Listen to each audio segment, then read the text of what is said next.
Back now at 8:18, His Holiness the 14th Dalai Lama is the spiritual leader of the Tibetan people. Born to a farming family in northeastern Tibet, he was enthroned as the Dalai Lama when he was just 4 years old. He has won the Nobel Peace Prize for his message of compassion, peace, nonviolence, and happiness during his travels to more than 62 countries on 6 continents.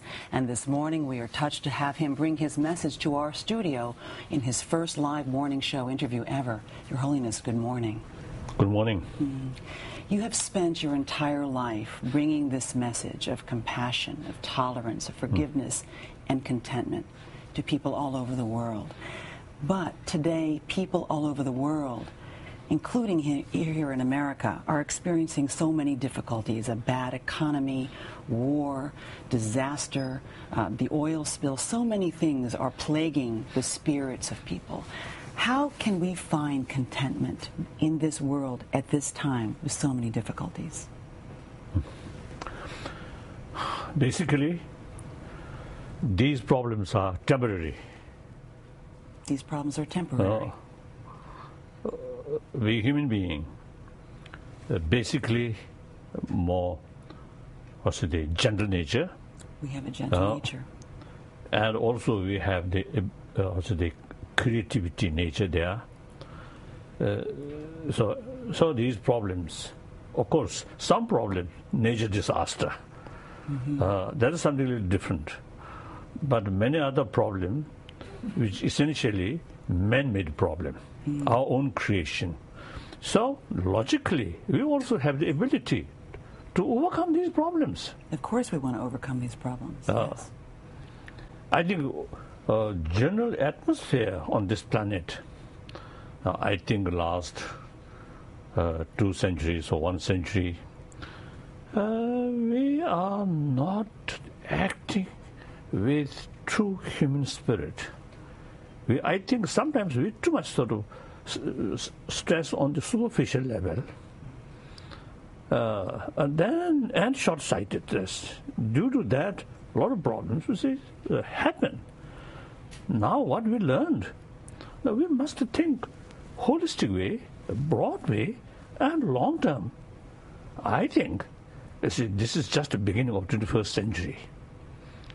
I think compare 21st century and the 20th century, even within 20th century, early part of 20th century, later part of 20th century, much change. These change not come from sky, but come through human experience. And we're becoming more realistic.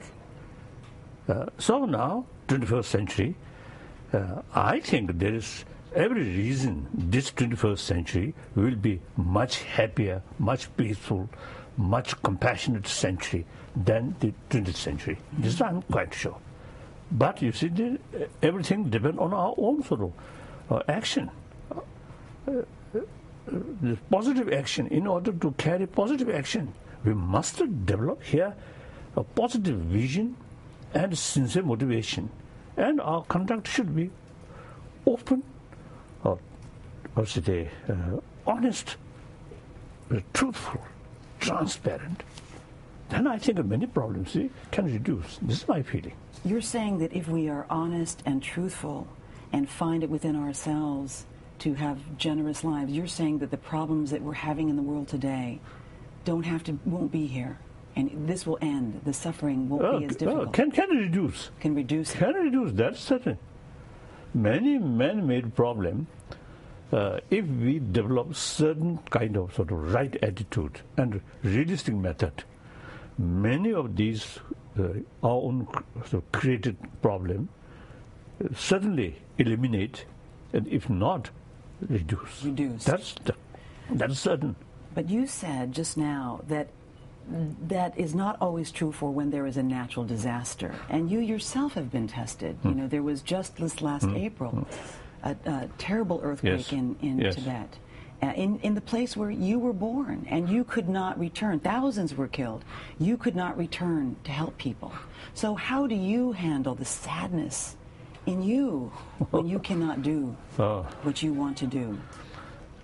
I always, whenever I saw some problem, some tragedy, I always remember one advice from one ancient Indian Buddhist master.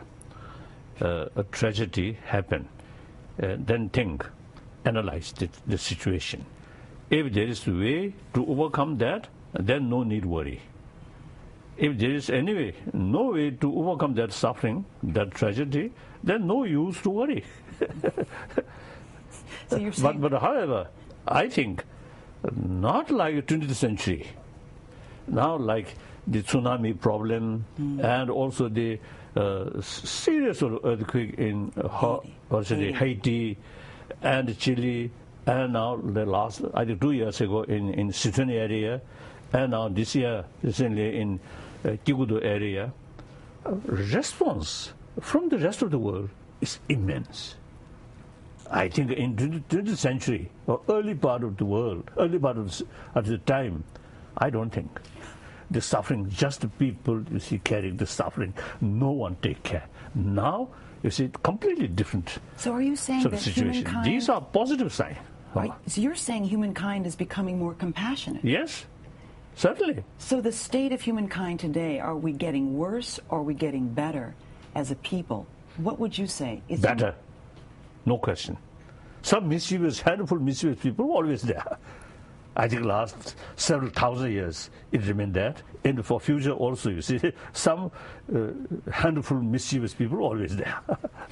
But problem is, you see the news or media, I think including your sort of media, you see usually you see the highlight, you see these negative things. difficulties? Then these positive things, you see, usually we take for granted. So not news, so not come. Your Holiness, This is my feeling. Your Holiness, you have been a major factor in if the world and the humankind is getting better. A lot is owed to you. Thank you so much for being here this morning and for joining us. And I know that you'll be leading 3 days of teachings at Radio City Music Hall to continue to spread your message. Thank you so much Thank for you. joining us Thank this you. morning. Thank you so much. Thank you. After your local news.